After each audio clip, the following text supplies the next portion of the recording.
डर गया था मैं तो।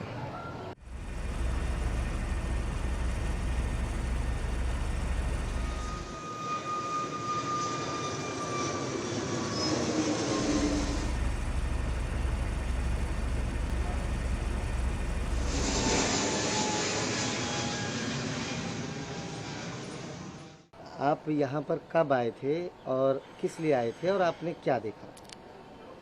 હું यहाँ હું यहाँ 12 जून को आया था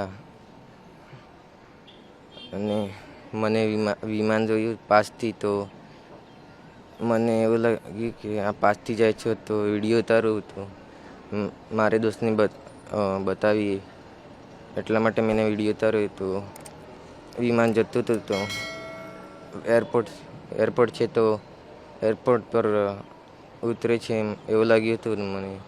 હવે નીચે ઉતર્યું તો આગ નીકળી તો ગમ પડ્યો, બ્લાસ્ટ થઈ ગઈ છે. फिर आपने फिर देखने के बाद आपने क्या किया? किसी को बताया, फ़ोन किया या डर गए? डर गया था मैं तो और मारी बहन ने बताई थी. तो आपने पापा को फ़ोन किया, बताया चीज़ें ऐसा हुआ? हाँ बताया था.